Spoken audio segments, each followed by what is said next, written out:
I sat in that sterile hearing room, fluorescent lights, buzzing overhead, watching my own brother destroy my life with lies.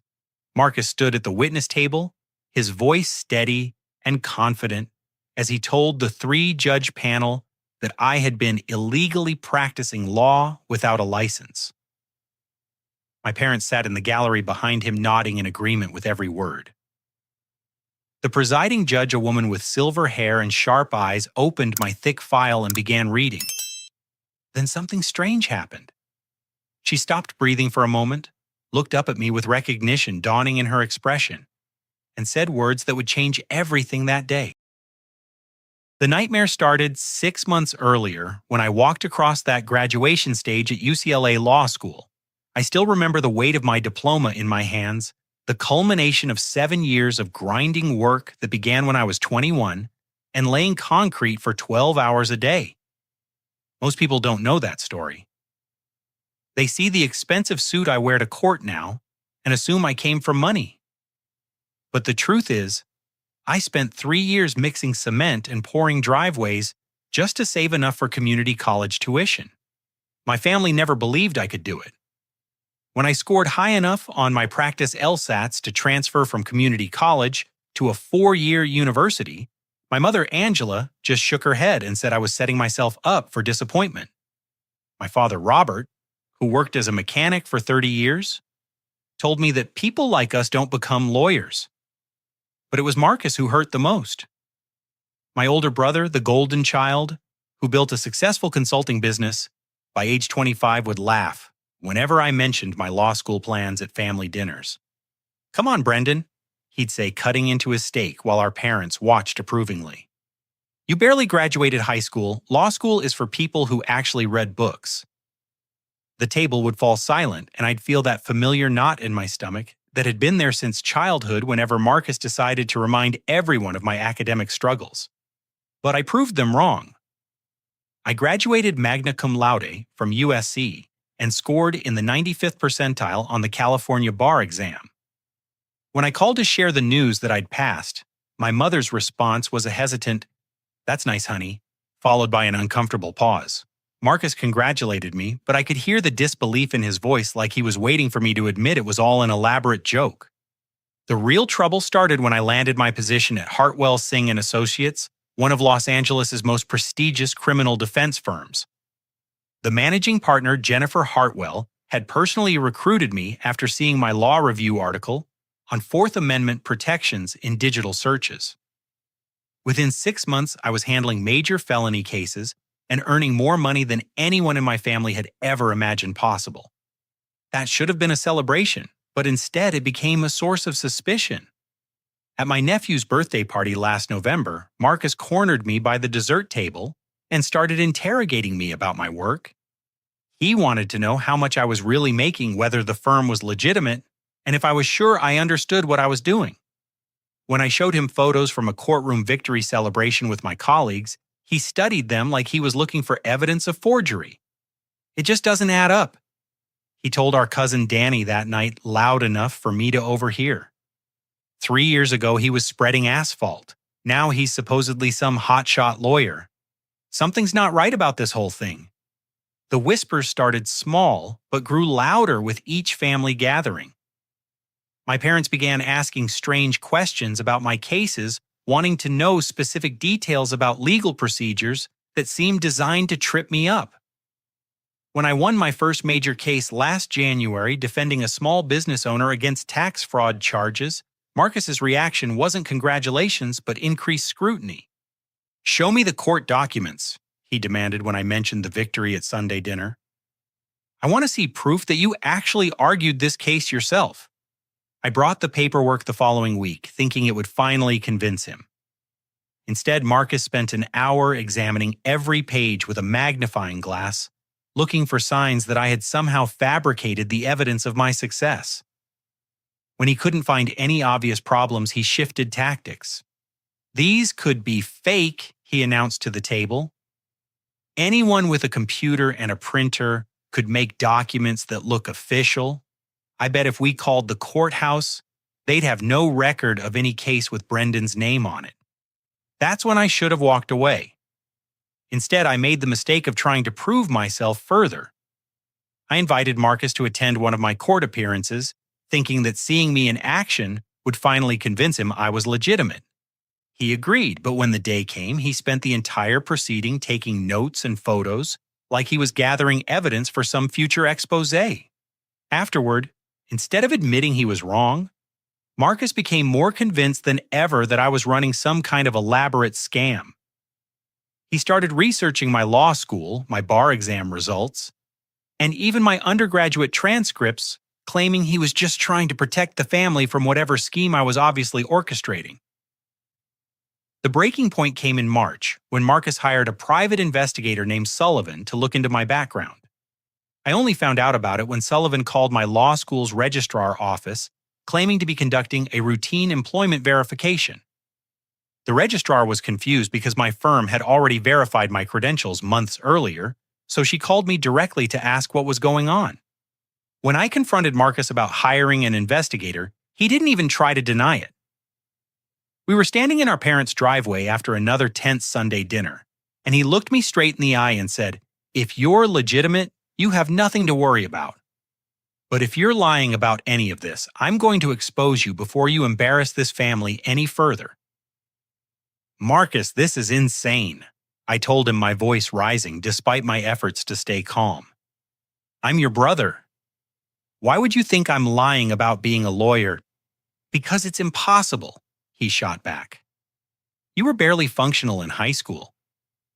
You couldn't even pass algebra without tutoring. And now you want me to believe you're arguing cases in front of judges. Give me a break." That conversation ended with Marcus storming into the house and me driving home with shaking hands, finally understanding that nothing I accomplished would ever be enough to change his mind about who I was supposed to be in his narrative of our family. The private investigator's report came back 3 weeks later, confirming every detail of my education and legal credentials. But instead of apologizing, Marcus accused Sullivan of being part of the conspiracy, claiming I must have paid him off to produce a fake report. That's when I knew this wasn't really about my qualifications. This was about Marcus needing to believe that his little brother couldn't possibly have achieved something he couldn't control or diminish. Marcus's campaign against me escalated from family whispers to official action with the methodical precision of someone who believed he was performing a public service. In April, he contacted UCLA Law School directly demanding they provide him with copies of my transcripts and proof that I had actually attended classes. When the registrar informed him that student records are confidential and could only be released to me or employers with my written consent, Marcus became furious. "My brother is committing fraud using your school's name." He told the registrar during a recorded phone call that I later obtained through a public records request. "I have a right to know if he actually graduated or if he's just claiming he did to steal money from innocent clients." The registrar patiently explained that I had indeed graduated with honors, that my academic record was exemplary, and that the school stood behind all its alumni. But Marcus wasn't satisfied with verbal confirmation. He demanded written documentation, threatened to contact the American Bar Association, and even suggested that the entire law school might be operating a diploma mill. When UCLA's administration refused to violate my privacy rights, Marcus shifted his focus to the California State Bar itself. He filed a formal complaint in May, alleging that I had forged my bar exam results and was practicing law without a valid license. The complaint was 12 pages long, single-spaced, and filled with conspiracy theories about how I had supposedly manipulated the entire legal system. I learned about the state bar investigation on a Wednesday morning that I'll never forget. I was preparing for a pre-trial hearing when my phone rang, and Jennifer Hartwell's voice was tight with concern. "Brendan, I need you in my office immediately," she said. "Bring whatever documentation you have about your bar admission and law school graduation." The walk down the hall to her corner office felt like the longest 30 seconds of my life. Jennifer was sitting behind her mahogany desk with a letter from the state bar spread out in front of her, and her usual warm demeanor had been replaced by careful, professional distance. "The bar received allegations about your credentials," she said without preamble. "They're conducting a formal investigation, and until it's resolved, I have to place you on administrative leave." The words hit me like a physical blow. Administrative leave meant no client contact, no court appearances, and no salary. It meant my colleagues would whisper about what I might have done wrong. It meant the career I had worked so hard to build could disappear based on my brother's paranoid fantasies. "Jennifer, this is my brother who filed the complaint," I tried to explain. "He's been obsessed with proving I'm somehow fake ever since I started working here. None of this is true." She held up her hand to stop me. "Brendan, I believe you. I've seen your work, and I know you're an excellent attorney. But I also have to protect this firm's reputation. Once the bar clears you, which I'm confident they will, we'll discuss your return." That was the most professional way anyone had ever told me my life was falling apart. The investigation moved quickly once it began. State bar investigators interviewed my law school professors, reviewed my bar exam scores, and examined court records from every case I had handled. They spoke to opposing counsel judges and clients trying to find any evidence that I was unqualified or had misrepresented my credentials in any way. Every interview came back positive. Professor Martinez from my constitutional law class told investigators that I was one of the most insightful students he had taught in 20 years. Judge Harrison, before whom I had argued 3 cases, called my legal work exceptional and expressed surprise that anyone would question my qualifications. Even prosecutors who had faced me in court vouched for my competence and professionalism. But Marcus wasn't satisfied with the bar's preliminary findings. When investigators told him they had found no evidence supporting his allegations, he accused them of being part of the cover-up. He hired a second private investigator, then a third, firing each one when they confirmed that my credentials were legitimate. Meanwhile, Marcus convinced our parents to submit their own sworn statements supporting his complaint. Angela wrote a tearful 3-page letter describing how shocked she was to learn about my supposed deception, claiming she had always known I wasn't smart enough to become a lawyer. Robert's statement was shorter, but equally damaging, asserting that I had been lying to the family for years and that he feared I might be stealing money from clients. The impact on my personal life was devastating. My girlfriend Sarah, who I had been dating for 2 years, began questioning whether she really knew me. At dinner one night in June, she asked me to show her my law school diploma, and when I pulled it from my home office, she examined it like she was looking for signs of forgery. "I'm not saying I don't believe you," she said carefully, "but your own family thinks you're lying. That has to mean something, right?" I realized then that Marcus's campaign wasn't just destroying my professional reputation. It was poisoning every relationship I had built, making people wonder if the man they thought they knew was actually an elaborate fiction. The local media picked up the story in July when a reporter at the Los Angeles Tribune received an anonymous tip about the fake lawyer investigation. The resulting article was only 6 paragraphs long, but it identified me by name and described the allegations in sensational terms. Within hours, the story was being shared on social media with comments from people who had never met me, but were convinced I was a criminal mastermind who had somehow fooled an entire law school, the state bar, and multiple judges. My law school classmates reached out with messages of support, but their concern only emphasized how surreal the situation had become. These were people who had sat next to me in lectures, studied with me in the library, and watched me graduate. Yet here they were having to defend my existence to a world that was beginning to doubt I was who I claimed to be. The breaking point in my relationship with my family came during a confrontation at their house in August. I had driven there with copies of every document that proved my credentials, hoping to finally end Marcus's crusade. I spread my law school transcripts, bar exam results, and court records across their kitchen table, desperately trying to make them see reason. "Look at this," I pleaded with my parents. "My grades, my test scores, Testimonials from professors who taught me for 3 years. How could all of this be fake? Marcus barely glanced at the paperwork before dismissing it all as sophisticated forgeries. Anyone with the right software can make documents that look official, he said. These prove nothing except that you've gotten really good at creating fake evidence. That's when Angela started crying and said the words that still haunt me. I just don't know what to believe anymore, Brendan. You used to be such an honest boy. When did you become someone who lies about everything? I looked around that kitchen table at the 3 people who were supposed to love me unconditionally, and I realized they had already decided I was guilty.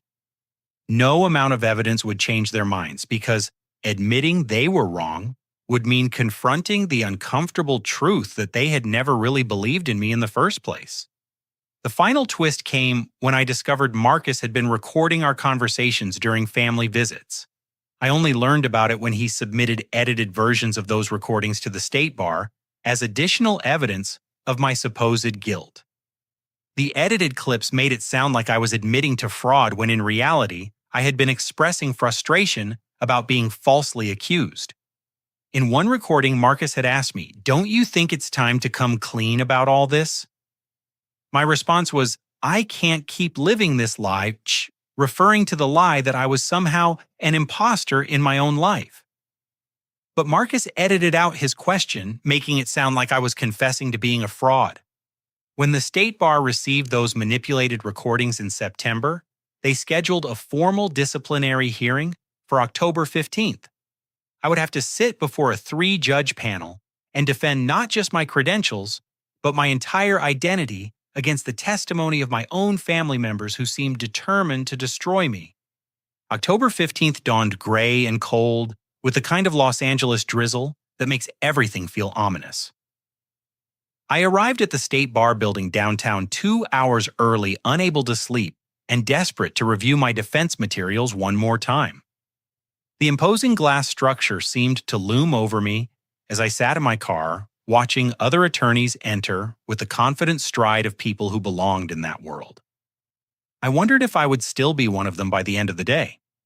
The hearing room on the 14th floor was smaller than I had expected, with wood-paneled walls and fluorescent lighting that cast harsh shadows on everything. 3 judges sat at an elevated bench, Judge Patricia Williams in the center, a woman in her 60s with silver hair pulled back in a tight bun, flanked by Judge David Chen and Judge Maria Santos. Their black robes and stern expressions made them look like sentries guarding the gates of my profession. My court-appointed attorney Thomas Brennan was a thin man in his 50s who specialized in disciplinary cases. During our brief preparation sessions, he had seemed distracted and overwhelmed, asking basic questions about my background that suggested he hadn't thoroughly reviewed my file. When I tried to explain the family dynamics behind the accusations, his eyes glazed over like he was mentally organizing his grocery list. "Just answer their questions directly," he advised me that morning. "Don't volunteer information and try not to seem defensive. These cases usually resolve themselves once the facts come out." I wasn't reassured by his casual confidence, especially when I saw the state bar prosecutor Diana Walsh arrive with 3 boxes of evidence and a presentation remote. She was young, probably early 30s, with the hungry look of someone trying to make her reputation on high-profile cases. This wasn't routine paperwork to her. This was an opportunity to expose what she believed was a sophisticated fraud. The gallery filled slowly with spectators, including 2 reporters from legal publications and several law students who had come to observe the proceedings. Then my family arrived and the temperature in the room seemed to drop 10 degrees. Marcus wore his best navy suit and carried a leather portfolio thick with documents. Angela and Robert flanked him like bodyguards, their faces set in expressions of grim determination. Marcus didn't look at me as they took their seats in the front row, but I could feel his presence like a weight on my chest. This was the moment he had been building toward for months. His chance to prove to the world that his little brother was everything he had always said I was: a fraud, a disappointment, and a liar. Judge Williams called the hearing to order at 9:30 sharp, her voice cutting through the murmur of conversation like a blade. She read the charges against me in a flat, professional tone. Allegations of practicing law without a valid license, misrepresenting credentials to clients and courts, and engaging in fraudulent conduct that violated multiple sections of the state bar's rules of professional conduct.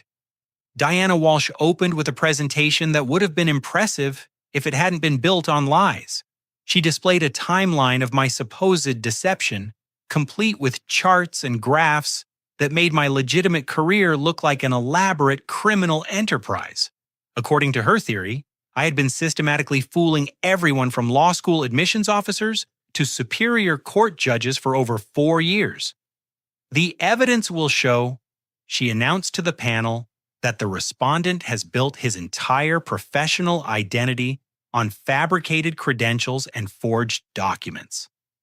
His own family members, people who have known him his entire life, will testify that his claims of legal education and bar admission are completely inconsistent with his actual abilities and background. Then Marcus took the witness stand, and I watched my own brother transform into the most convincing liar I had ever seen.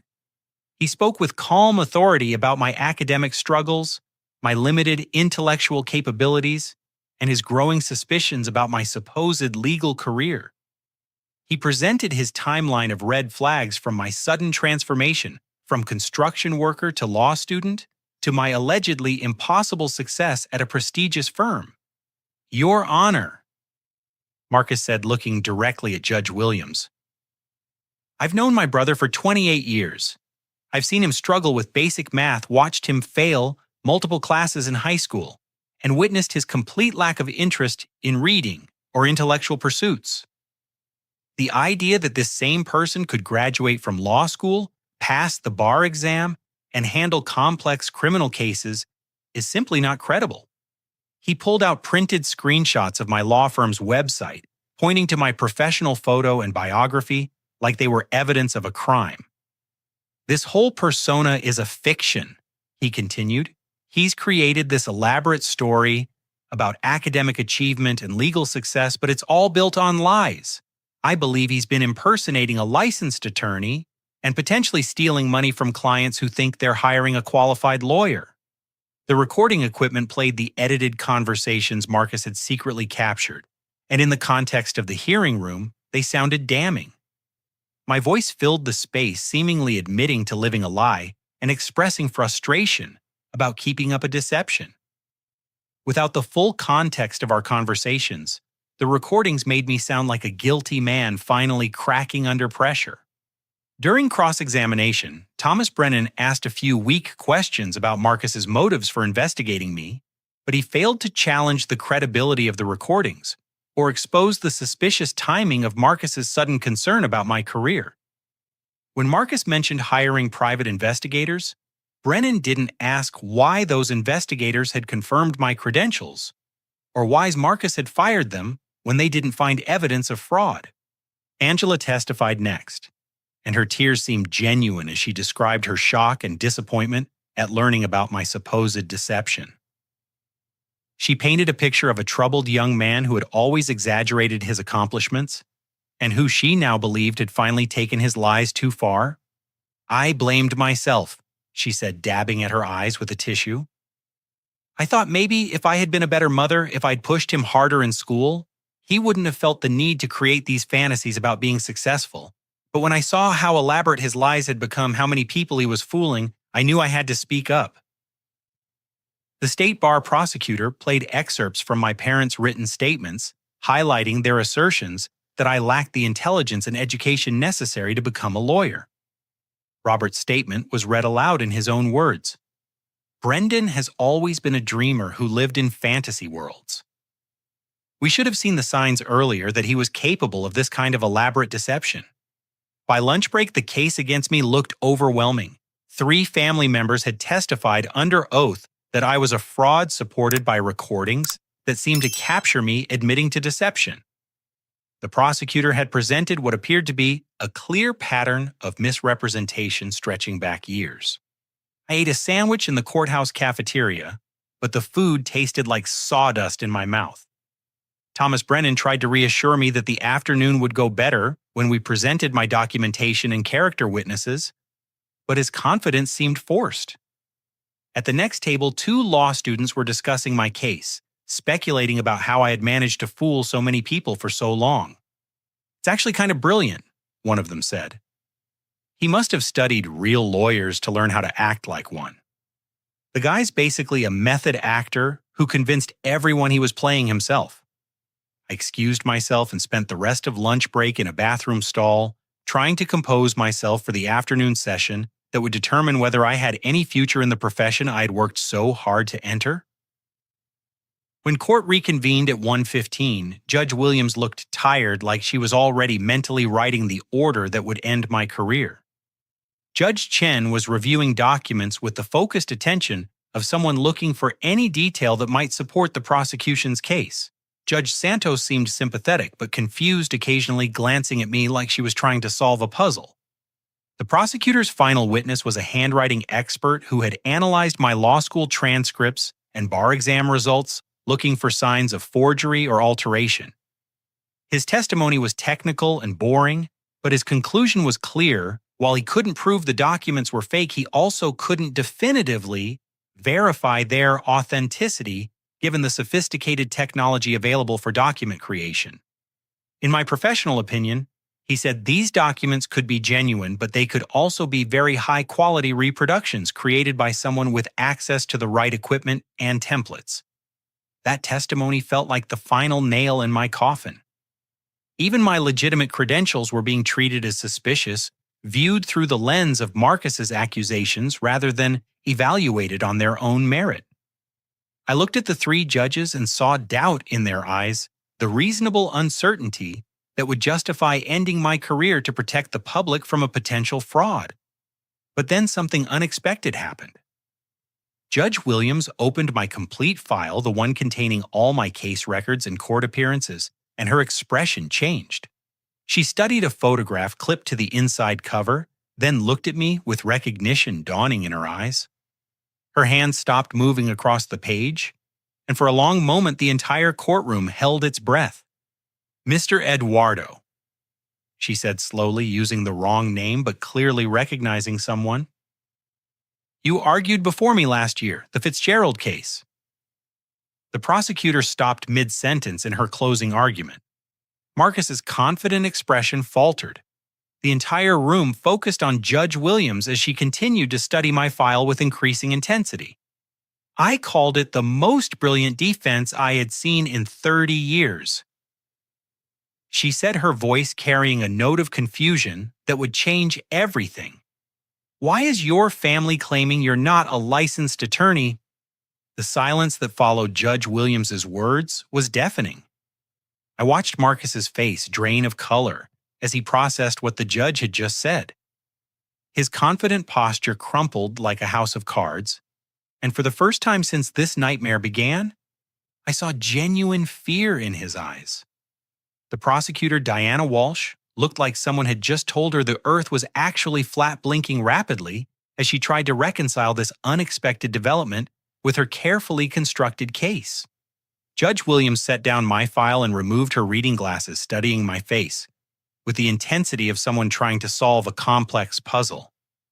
"Mr. Castillo," she said, correcting herself and using my actual name, "I remember you clearly now. The Fitzgerald murder case. You defended that young man who was falsely accused of killing his girlfriend.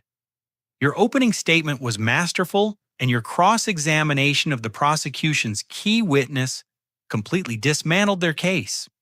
She turned to address the other judges, her voice carrying the weight of absolute certainty. "Colleagues, I personally witnessed this attorney's work in my courtroom. His legal knowledge, his courtroom presence, his ethical conduct throughout a highly charged case. There is absolutely no question that Mr. Castillo is a licensed, competent attorney who has practiced before this court with distinction." Judge Chen leaned forward, suddenly interested. "The Fitzgerald case, I remember reading about that in the legal journals. Wasn't that the case where new DNA evidence proved the defendant's innocence? It was Judge Williams confirmed. But that evidence would never have been admissible without Mr. Castillo's motion to compel testing of previously ignored samples. His research into similar cases and his constitutional arguments were textbook examples of effective criminal defense work. Marcus jumped to his feet, his voice cracking with desperation. "Your Honor, that's impossible. There must be some mistake.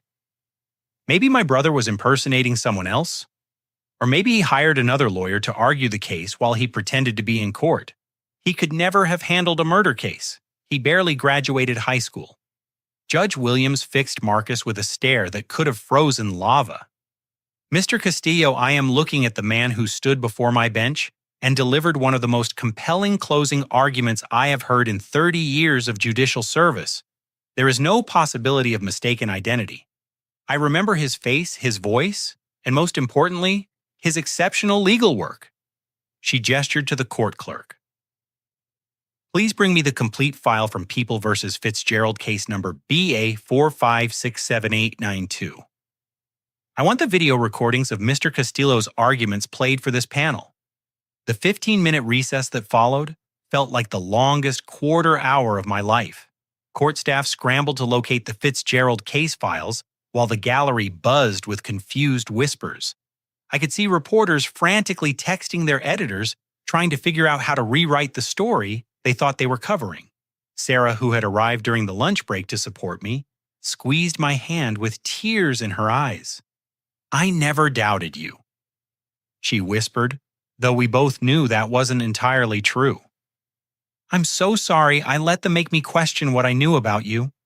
Marcus sat with his head in his hands, surrounded by our parents, who looked bewildered and increasingly panicked. Angela kept glancing between Marcus and me like she was seeing both of her sons clearly for the first time in years. Robert's face had gone ashen, and he was staring at his hands like he couldn't bear to look at anyone else in the room. When court reconvened, the clerk had set up a large monitor visible to everyone in the courtroom. Judge Williams announced that they would review selected portions of my work in the Fitzgerald case to establish my credentials definitively. The first video showed me delivering my opening statement to a packed courtroom, my voice clear and confident as I outlined the defense strategy. "Ladies and gentlemen of the jury," my recorded voice filled the hearing room. "The prosecution wants you to believe that David Fitzgerald is a cold-blooded killer who murdered the woman he loved. But the evidence will show that David is actually the victim of a rush to judgment by investigators who were more interested in closing a high-profile case than finding the truth." Judge Chen nodded approvingly as the video continued. "That's sophisticated legal argument," he murmured to Judge Santos. "Look at how he's previewing the evidence while establishing reasonable doubt. This isn't amateur work."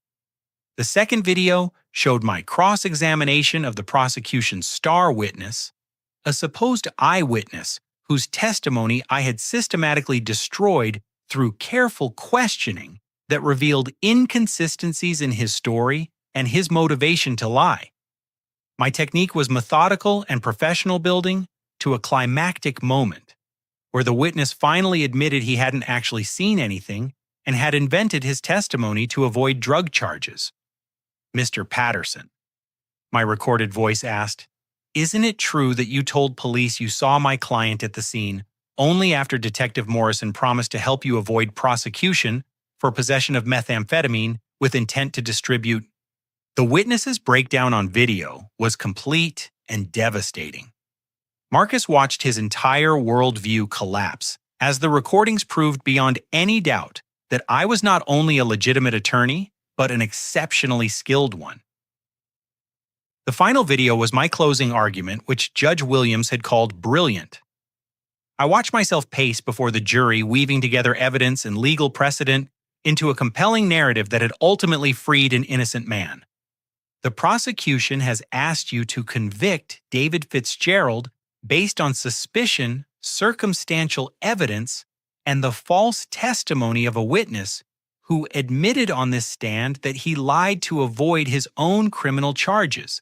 my recorded voice declared. But our system of justice demands more than suspicion. It demands proof beyond reasonable doubt, and that proof simply does not exist in this case. When the videos ended, the courtroom remained silent except for the sound of Angela crying quietly in the front row. Judge Williams addressed the panel with crisp authority. Having reviewed Mr. Castillo's documented legal work, I move to immediately dismiss all charges against him. The evidence clearly establishes that he is a licensed attorney in good standing, who has practiced with competence and distinction before this court. But Diana Walsh wasn't ready to surrender. Your Honors, while Mr. Castillo may be licensed now, the family's allegations suggest he fraudulently obtained his credentials initially. Perhaps he cheated on the bar exam or somehow manipulated the law school admissions process. Judge Santos shook her head. Counselor, we just watched recordings of sophisticated legal work that demonstrates years of education and training. No one could fake that level of knowledge and skill. These recordings prove Mr. Castillo's competence beyond any reasonable doubt. The prosecutor's case was collapsing in real time, and everyone in the room could see it. But the most dramatic moment was still to come. Judge Williams called for a brief sidebar with her colleagues, and their whispered conference lasted only 2 minutes before she returned to address the courtroom with barely controlled anger. This hearing is based on false allegations that have wasted this court's time and damaged the reputation of a competent attorney, she announced. Before we dismiss these charges, I want to understand how we arrived at this point. Mr. Marcus Castillo, you have testified under oath that your brother is a fraud. You have presented edited recordings as evidence. You have convinced your parents to file false statements with the state bar. I want to know why. Marcus stammered something about protecting the family and preventing fraud, but his explanation sounded hollow even to him. Judge Williams wasn't satisfied. Bailiff, please contact the district attorney's office. I want someone here immediately to discuss potential charges for perjury, filing false reports, and tampering with evidence. These recordings appear to have been deliberately edited to misrepresent the content of conversations. That's when the second stunning revelation emerged. The court's audio technician, who had been analyzing Marcus's recordings during the sidebar conference, reported that digital analysis showed clear evidence of manipulation. The recordings had been edited with sophisticated software to remove context and create false impressions of guilt. Your Honor, the technician reported, these recordings have been heavily altered.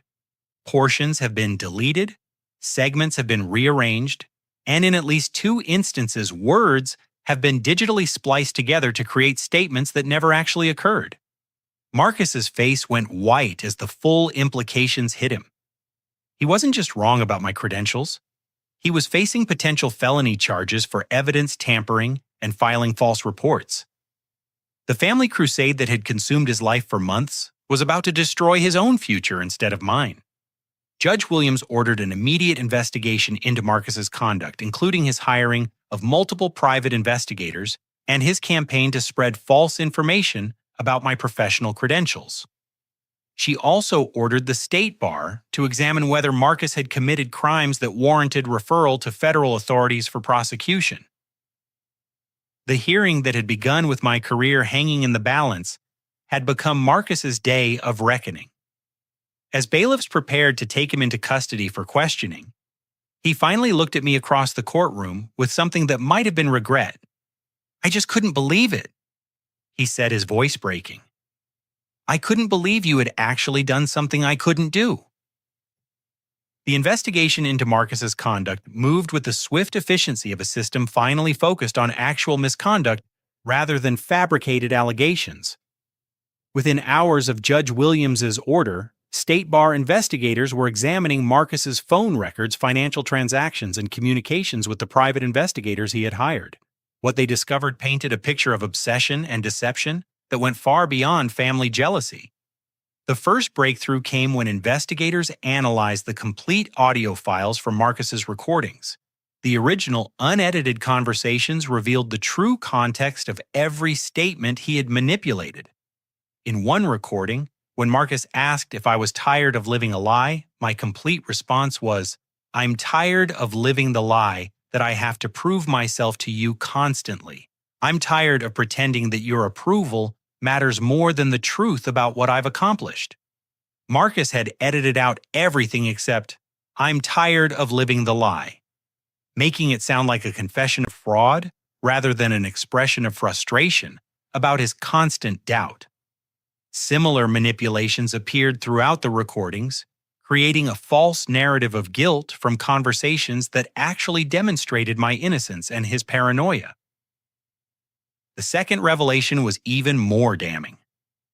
Phone records showed that Marcus had contacted 17 different media outlets over 6 months, trying to interest reporters in what he called the fake lawyer scandal. Most had ignored him, but he had persisted with increasingly elaborate theories about my supposed deception. In one voicemail to a legal journalist, Marcus claimed I was part of a larger conspiracy involving multiple people impersonating attorneys.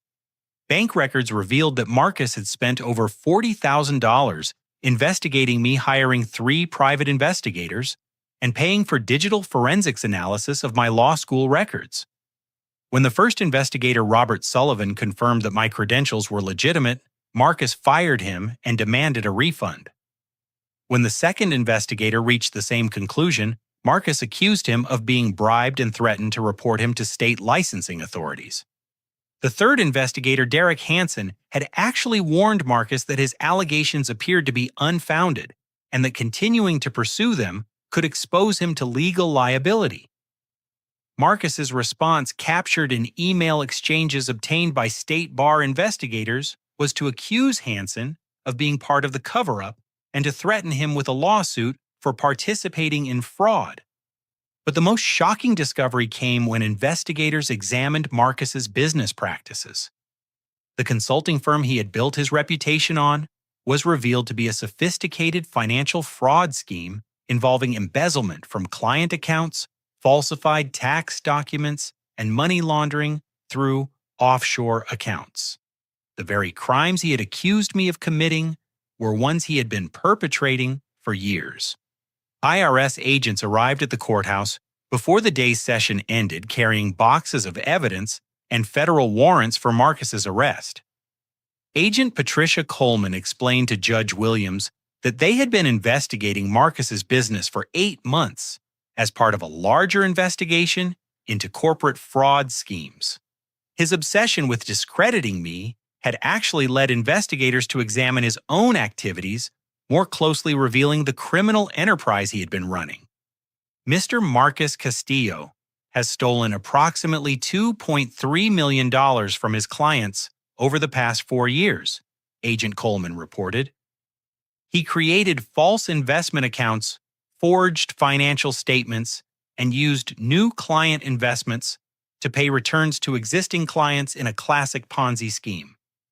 His attacks on his brother appear to have been motivated by fear that increased scrutiny of the family would expose his own criminal activities. The irony was devastating. Marcus had spent months trying to prove I was a fraud, while he was actually running a criminal operation that had destroyed dozens of families' financial security. His righteous crusade against my supposed deception had been projection of the massive deception he was perpetrating every day. Angela took the witness stand again that afternoon, but this time she was testifying as a victim of her older son's crimes rather than as a supporter of his allegations. Through tears, she revealed that Marcus had convinced her and Robert to invest their retirement savings in his fake investment fund. They had lost nearly $200,000 money Marcus had stolen to finance his investigation of me and to maintain his fraudulent lifestyle. "I don't understand any of this," Angela sobbed. "Marcus was always the successful one, the one we were proud of. He told us Brendan was lying about everything, and we believed him because we trusted him. Now we find out that Marcus was the liar all along and he stole our life savings while making us think Brendan was the criminal." Robert's testimony was even more heartbreaking. He described how Marcus had gradually isolated him and Angela from me, convincing them that any contact with me was dangerous because I might involve them in whatever criminal scheme he claimed I was running. Marcus had monitored their phone calls, read their mail, and convinced them to change their wills to exclude me from any inheritance. He said Brendan was going to destroy the family reputation. Robert testified, his voice shaking with emotion. He made us believe that supporting Brendan meant we were helping a criminal. We stopped talking to our own son because we trusted the wrong one. The final piece of evidence came from Marcus himself. Faced with overwhelming evidence of his financial crimes and the collapse of his case against me, he finally broke down and confessed to Agent Coleman.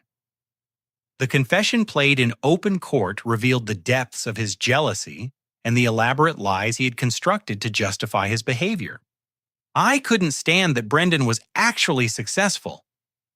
Marcus's voice filled the courtroom through the recording equipment. He was supposed to be the failure. He was supposed to need me to succeed. When he became a lawyer and started making more money than me, it destroyed everything I believed about our family and about myself. I thought if I could prove he was fake, then everything would go back to the way it was supposed to be. The confession continued with Marcus admitting that he had known his allegations were false, but had convinced himself that I must be hiding some other crime that would justify his investigation. When he couldn't find any evidence of wrongdoing, he began manufacturing it, editing recordings, and pressuring our parents to support his narrative. I told myself I was protecting the family, Marcus said in the recording. But really, I was just trying to protect my ego. I couldn't accept that my little brother had surpassed me honestly while I was building my success on lies and stolen money. Judge Williams listened to the confession with an expression of disgust that encompassed not just Marcus's crimes, but the waste of resources and damage to my reputation that his false allegations had caused. When the recording ended, she addressed the courtroom with cold fury.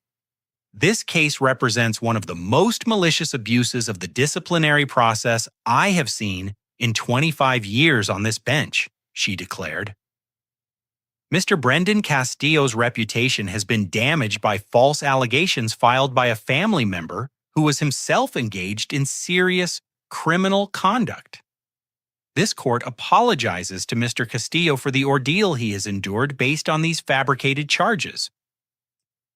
The dismissal of all charges against me was swift and complete. Judge Williams expunged the entire proceeding from my record and ordered the state bar to issue a public statement clearing my name and confirming my standing as an attorney in good standing. She also recommended that I be considered for commendation for maintaining my professionalism and integrity throughout the investigation. But the most satisfying moment came when federal agents led Marcus away in handcuffs. As they passed my table, he stopped and looked at me with tears in his eyes. "I'm sorry, Brendan," he said quietly. "I'm sorry for everything." I looked at my brother, seeing him clearly for the first time in years. "I forgive you, Marcus," I replied, "but I'll never forget what you were willing to do to me." As the courtroom emptied, I sat at the defendant's table with Sarah and Thomas Brennan, watching the reporters rush out to file their corrected stories. The nightmare was over, but the damage to my family relationships would take much longer to repair. Jennifer Hartwell appeared at my side as I gathered my documents, her smile warm but apologetic. "Brendan, I want you back at work Monday morning," she said. "And I want to discuss making you a junior partner. What you've been through would have broken most people, but you maintained your dignity throughout.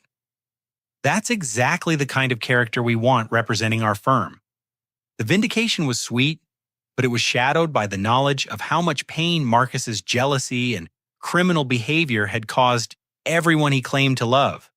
As I walked out of the courthouse with Sarah, I realized that winning this fight was just the beginning of a longer journey toward healing the wounds that months of false accusations had created.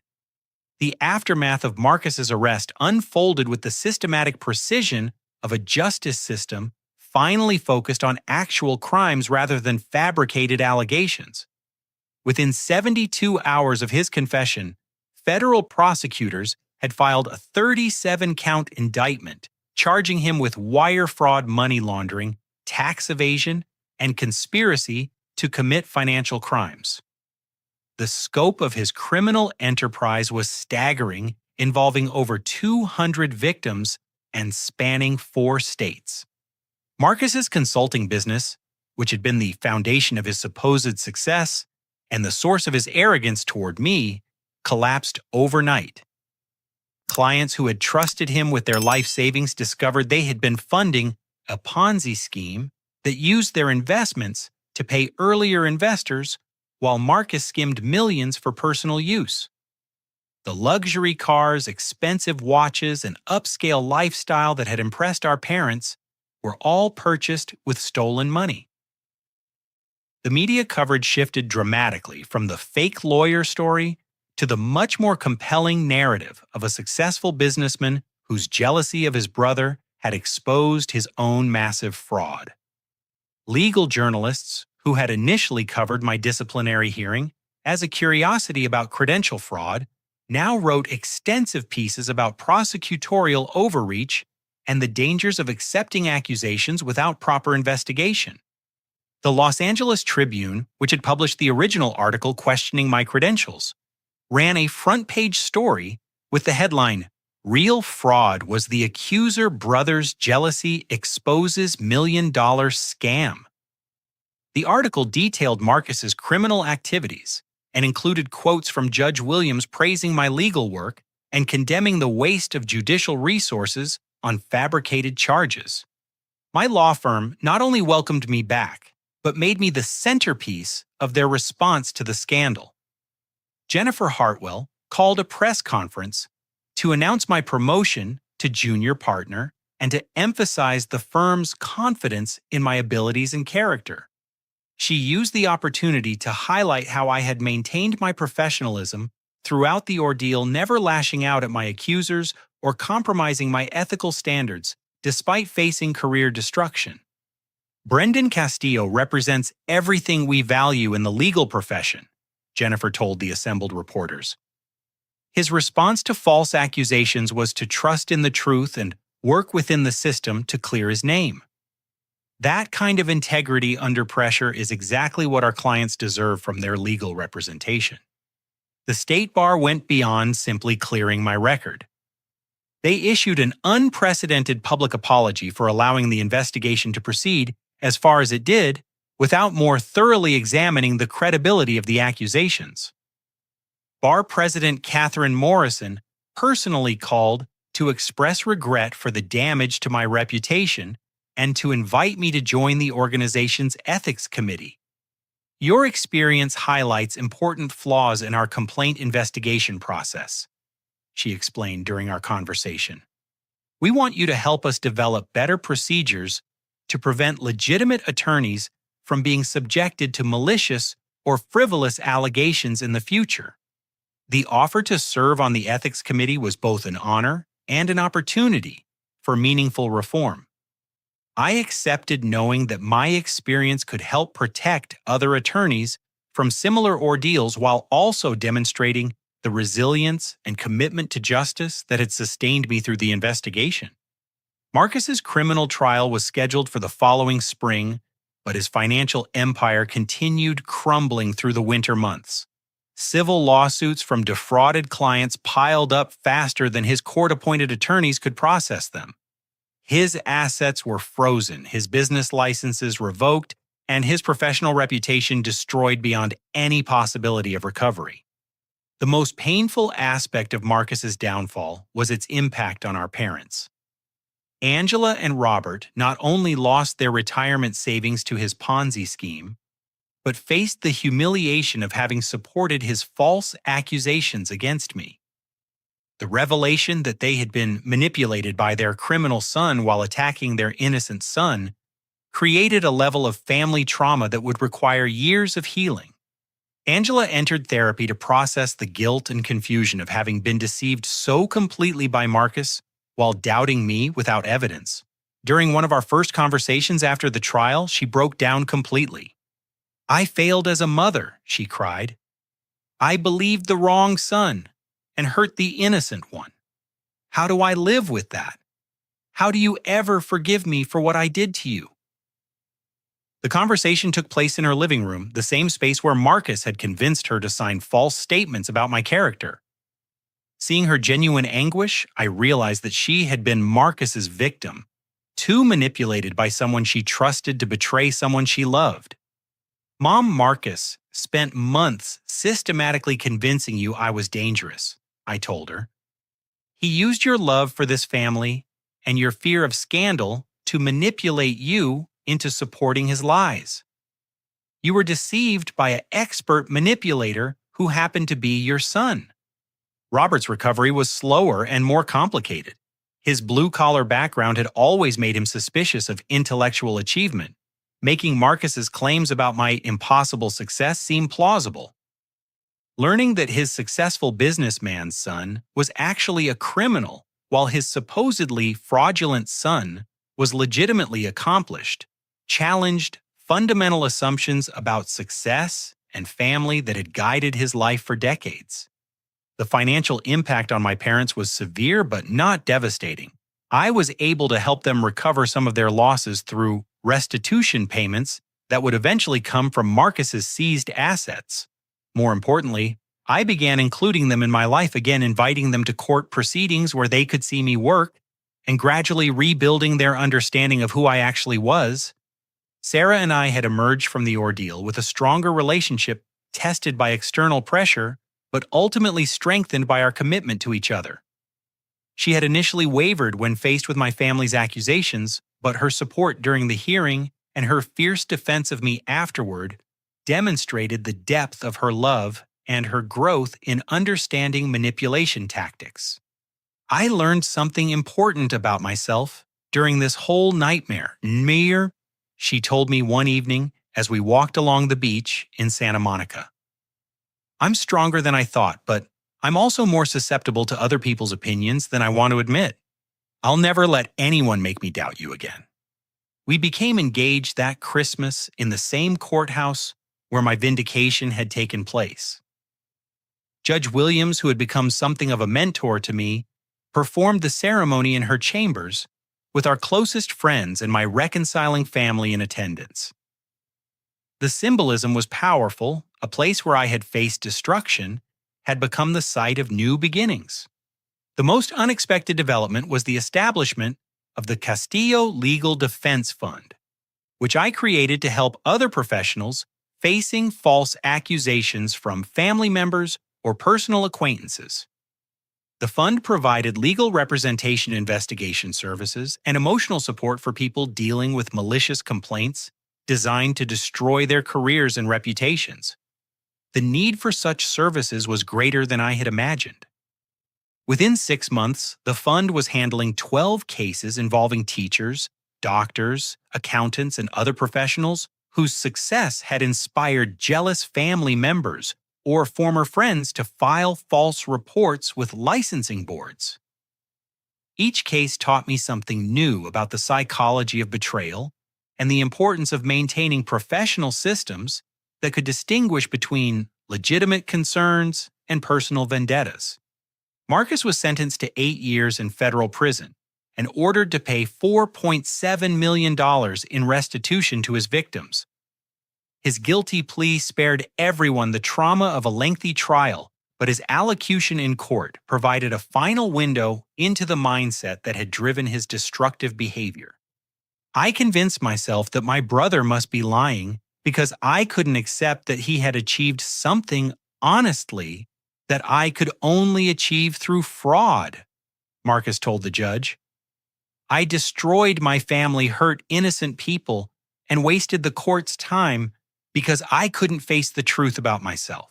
I hope someday I can earn the forgiveness of the people I've hurt, starting with my brother.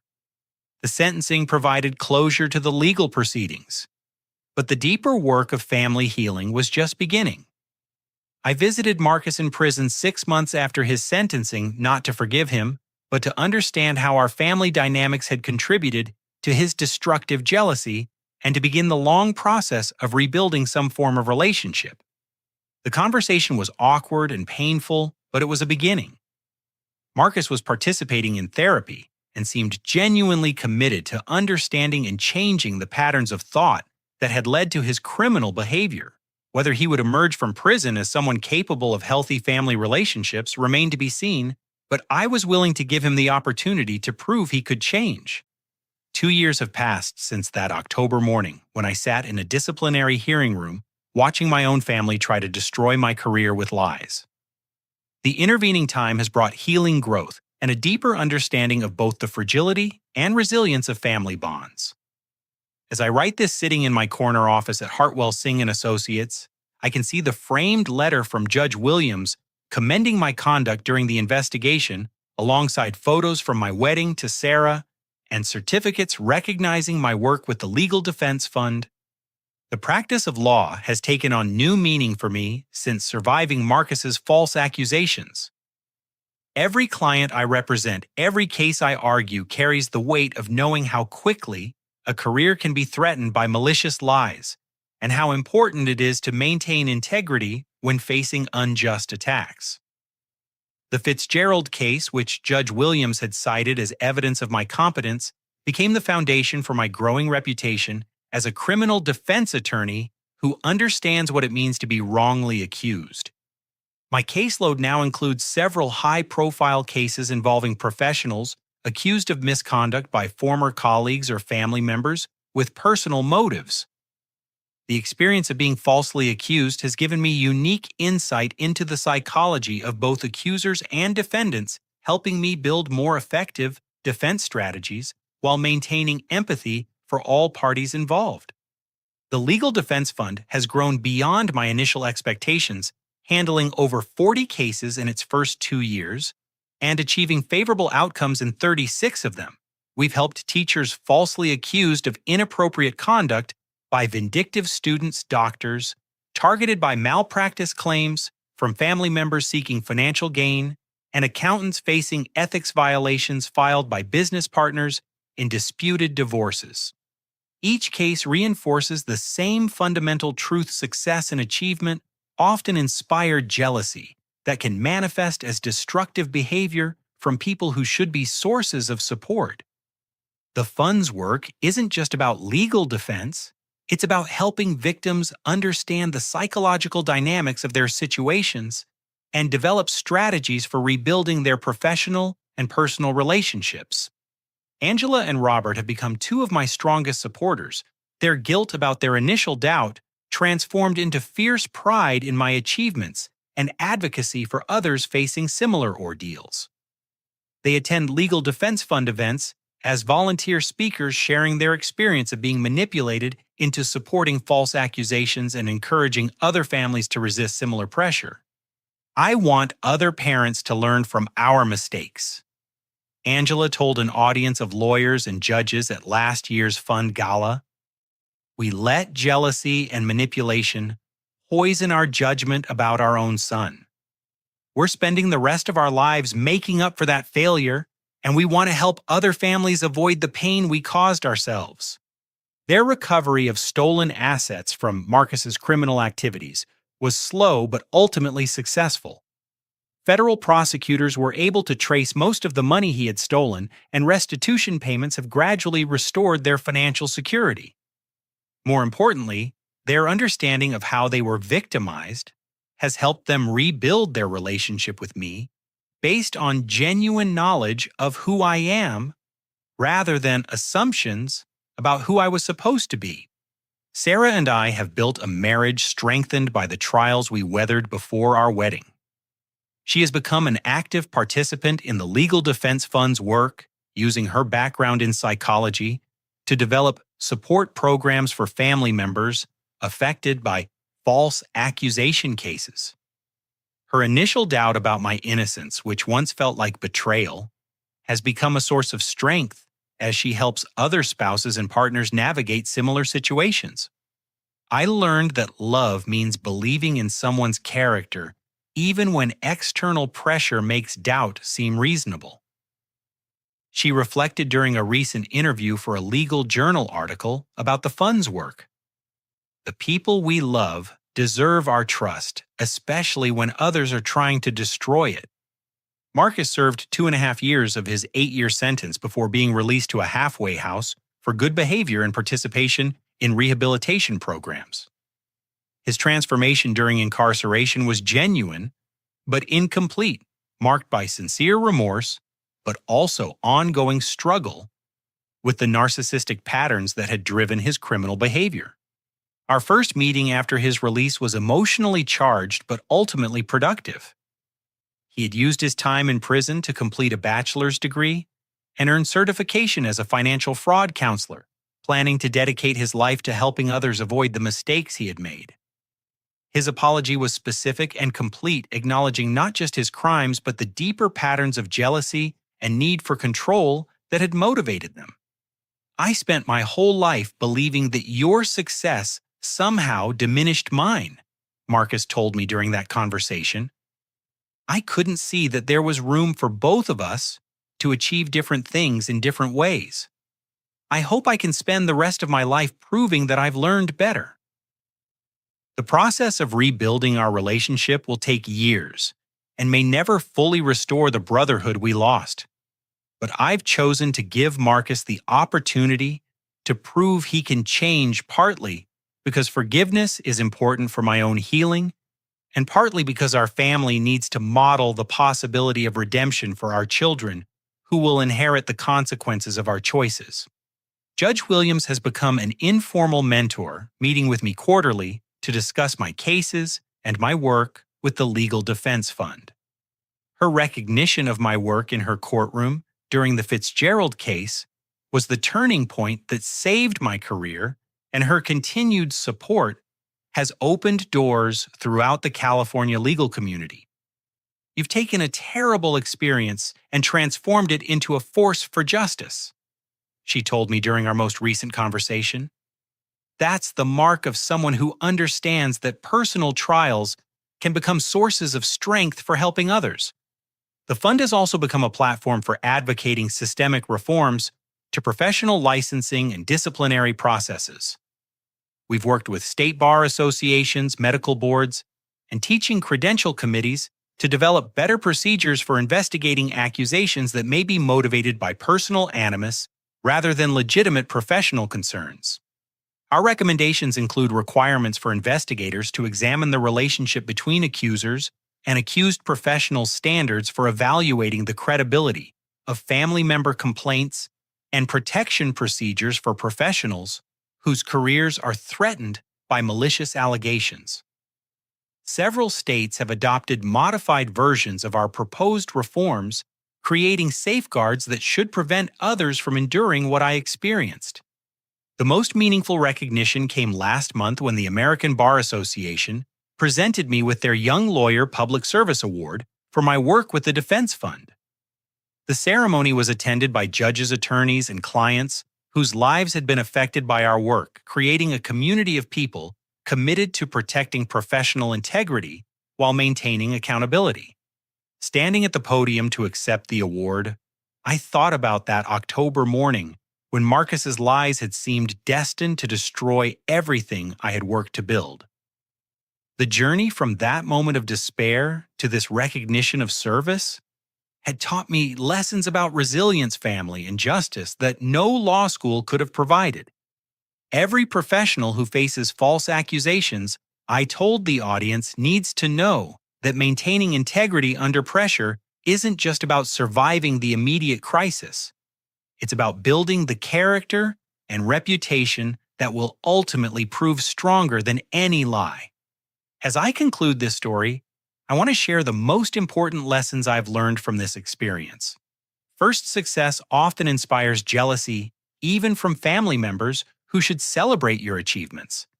The people closest to you may become your harshest critics if your accomplishments challenge their assumptions about family dynamics or personal worth.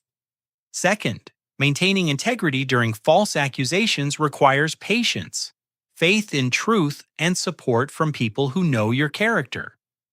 The temptation to fight lies with aggression or to compromise your values for short-term advantage must be resisted because your response to crisis defines who you become afterward.